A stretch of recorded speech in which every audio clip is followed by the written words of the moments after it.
Ini sepeda saya lihat di depan warkop milik teman saya yang ada di Sedati itu sebelahnya pasar wisata. Sebenarnya kalau Ulung itu banyak sekali yang dimodifikasi menjadi sepeda yang lebih modern, mesinnya pakai Supra, mesinnya pakai Grand gitu. Rata-rata memang sudah modern tapi bentuknya masih lama. Ini di belakangnya juga dikasih cakram ya. banyak sekali yang suka Ulung. Sepeda klasik yang sekarang juga Honda ngeluarin bentuk klasik apa ya, C70 itu ya, yang yang EV atau yang apa itu namanya, yang sudah pakai ya apa, EV itu apa ya, ini loh, bukan pakai karburator lagi lah, ibaratnya ya pakai EV itu harganya gila-gilaan, puluhan juta, 70-90 mungkin, ngalang-ngalai Vespa. Menarik ini. Wirid ya, kalau aslinya irit, tapi kalau sudah dimodifikasi ini dengan bobot yang demikian ya tentu saja nggak tahu lagi. Tapi Honda emang terkenal sangat irit.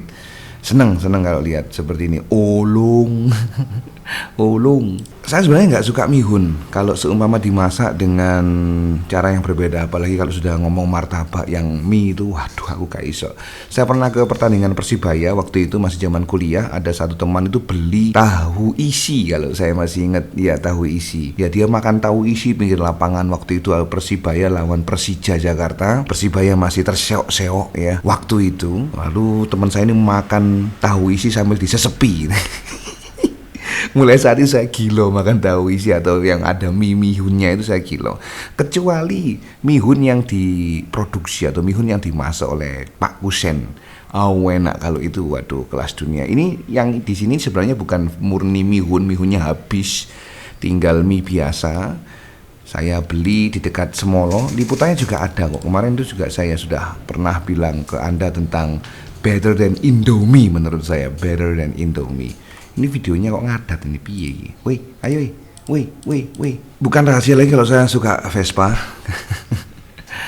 Vespa sempat gonta-ganti dan sekarang masih ada PX tahun 83 yang di belakang rumah itu warna biru.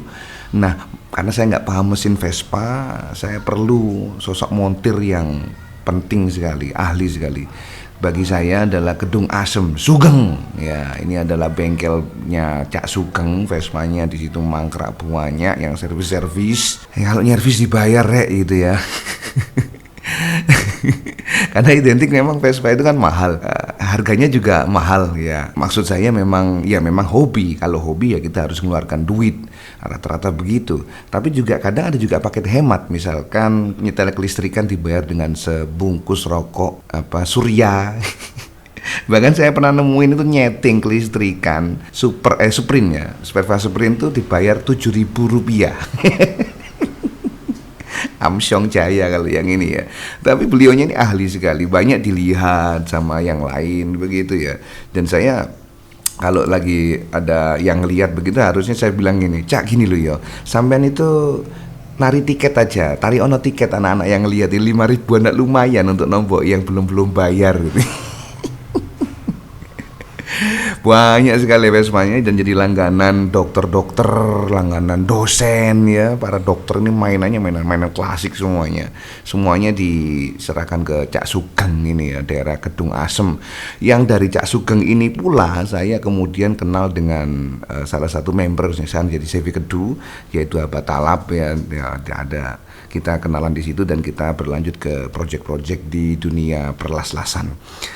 Bicara masalah Vespa nggak ada henti-hentinya, dan saya terus terang saya suka sekali dengan Vespa, bahkan dalam bisa dikatakan jatuh cinta ya dengan Vespa yang 2 tak ini, karena bagi saya memang indah sekali. Lebah satu ini mesinnya juga built for last maksud saya itu di setting sampai nanti kiamat ya.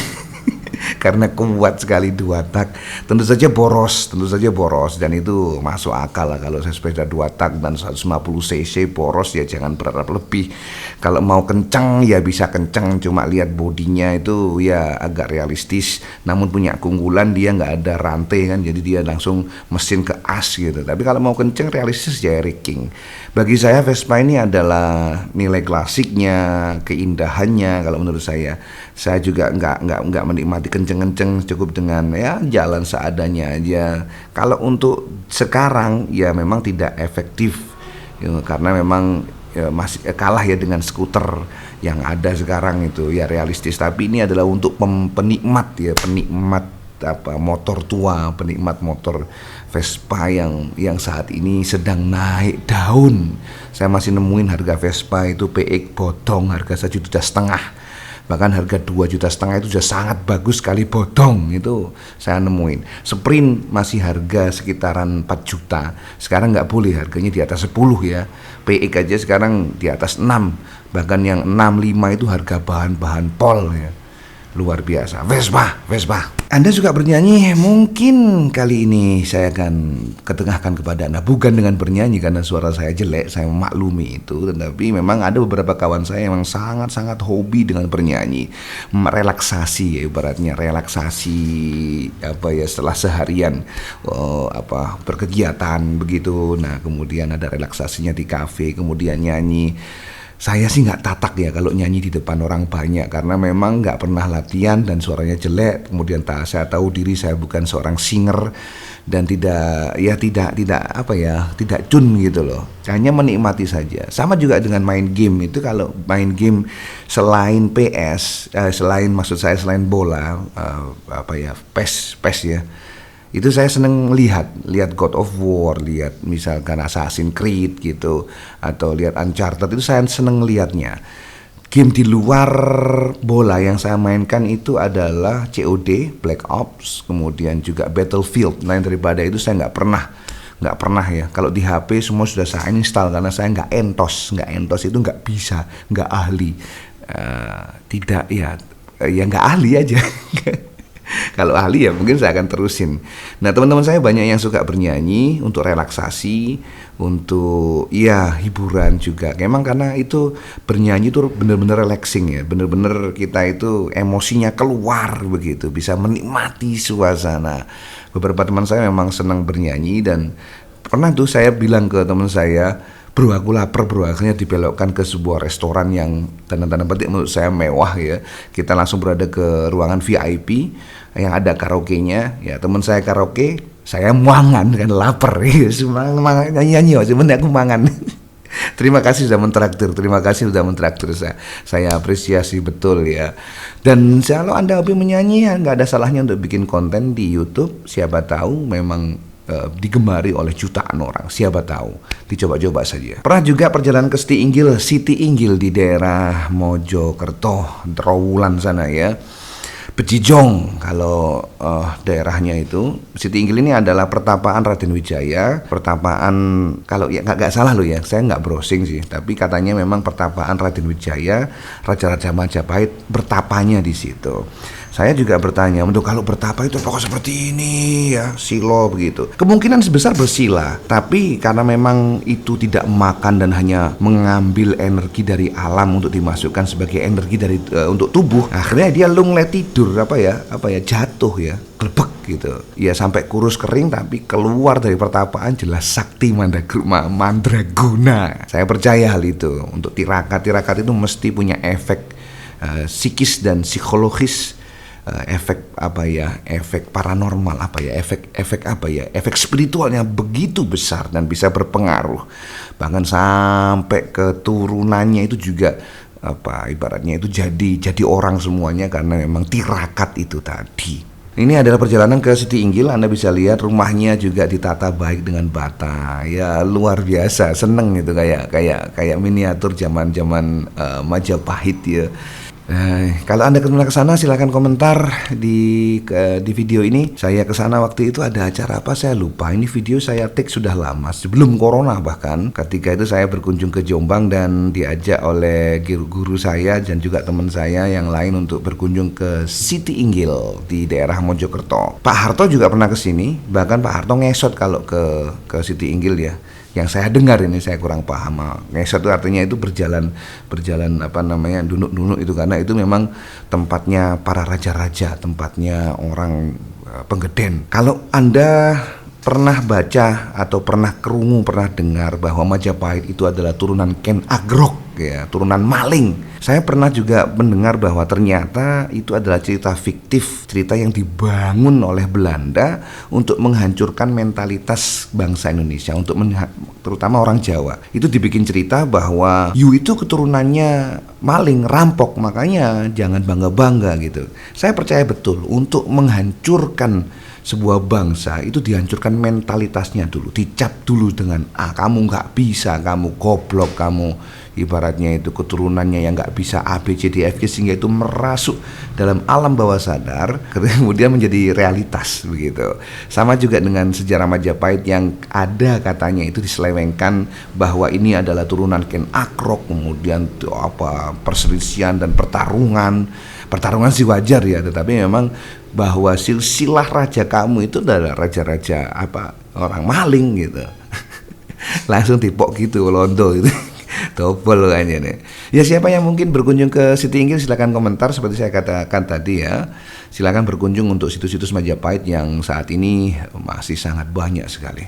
Ya, saya pernah nge-Grab, ya itu kejadian sama ini sekitar 2 atau 3 tahun yang lalu ya, 4 tahun yang lalu mungkin. Saat itu saya memang nggak ada kerjaan sama sekali, ini mau ngapain gitu ya, posisi garapan juga lagi sepi, akhirnya udahlah daftar taksi online. Saya daftar ke waktu itu ke Gojek dulu, tapi kuotanya penuh. Kemudian saya ke Grab masih di daerah ini Klampis ya waktu itu. Saya daftar ke sono dan waduh antrinya luar biasa bro. Dan ini sebelum corona ya, sebelum corona. Banyak sekali antriannya itu di depan kantornya itu. Parkiran motor semuanya. Pertama itu kalau nggak salah Gojek itu, ini saya bahas yang Gojek ya. Gojek itu kantornya ada di daerah mana itu Tidar, tapi dipindah karena diprotes masyarakat di situ, karena menurut masyarakat segitu di situ itu membuat kawasan di situ itu tidak elit lagi. Ya begitulah orang kaya ya, suka-suka itu. Ini ada di dalamnya, saya antri untuk verifikasi atau apa saya lupa. Kemudian saya dapat jaket dan helm yang itu dicicil, yang harus dibayar dengan dengan akun kita begitu.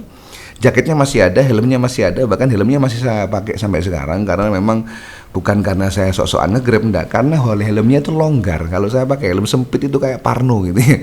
Kalau helm longgar itu enak gitu loh. Ini adalah pengalaman yang sangat berharga sekali bagi saya pribadi jadi memang pengalaman pribadi. Banyak juga teman-teman yang lain juga ternyata nge-Grab ya, nge-Grab atau Gojek. Ada teman yang juga di Peranti itu namanya sama dengan saya, cuma diganti A. Itu kalau nge-Grab sebenarnya bukan nge-Grab dan Gojeknya yang diambil ya. Dia punya 2 akun ya, nge-Grab ya Gojek ya, Grab mobil juga. Dijubuk kabeh ya. Jika namanya juga gitu kan kerja, diambil semuanya kalau bisa. Jadi ketika nge-Grab itu atau Gojek itu meripatnya yang ibaratnya itu gambar ini barang yang bisa dikondisikan dijual lagi. Maklaran kan harus kreatif ya toh. Akhirnya dia bisa menjual mobil tua satu, kemudian yang kedua itu mobil City itu dikirim Kalimantan juga, dan mobil yang tua ini ada mobil Jaguar kalau nggak salah. Dia dapat 50 juta dari Maklaran, itu langsung dibelikan tanah di Jember sana. Jadi memang ya inilah kenikmatan hidup ya. Mungkin ada ya juga yang sekarang ada nge-Grab terus semangat ya, yang belum nge-Grab silakan nge-Grab dan daftar Gojek, karena ini pengalaman yang sangat berharga sekali. Saya Supra 125 yang saya pakai, saya daftarnya itu Vario tapi saya pakainya Supra 125 karena ya itu tadi ya, dengan alasan hemat ya tuh. Selalu saya minta izin, Pak maaf ya ini saya pakai Supra. Oh iya, kalau semua itu dilaporkan ya kena, saya di ban akunnya kan. Kita bicara yang enak dulu. Tapi juga ada juga yang sok-sokan customer itu pengen mongor ya.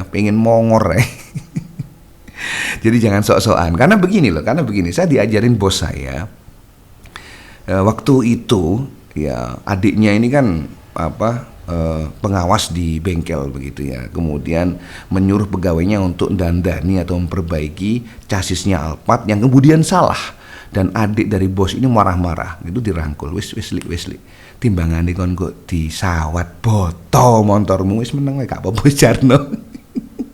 Itu bahayanya begitu kadang itu. Emang ya barbar juga. Tapi ya seperti itulah realitanya ya. Jadi kita nggak boleh semena-mena karena memang kita nggak tahu hatinya orang, moro-moro dia mangkel sama dibandem ya. Kecuali kalau sampean sakti mandraguna nggak masalah. Tapi kalau memang masih standatan, wis mending aman-aman aja, kita hormati manusia yang lain sopan gitu ya.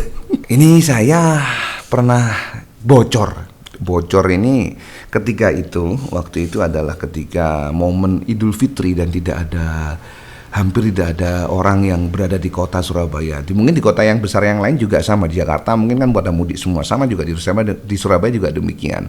Saya nge-Grab, akhirnya apa? Akhirnya itu orderan tuh banyak. Istilahnya itu apa sih? Saya lupa istilah waktu banyak yang nyantol itu apa, lupa saya istilahnya kalau dalam dunia Grab itu ya. Jadi saya ada pesanan ke Galaxy Mall. Ya, saya ke situ, kemudian setelah turun, waktu itu adalah food, ya saya kemudian antarkan, di tengah-tengah itu bocor. Runyamnya ini adalah hari raya Idul Fitri, 1 hari setelah hari raya Idul Fitri, dan tidak ada tambal ban yang buka. Nah, ini kan runyam. Akhirnya saya nemu ya, pakai tambal ban itu kok tambal bannya ini nggak masuk gitu. Menurut saya loh ya, karena kompresornya nggak ada, di pompa pakai kumpul tangan gitu loh. Jadi wah, kira-kira tidak masalah lah.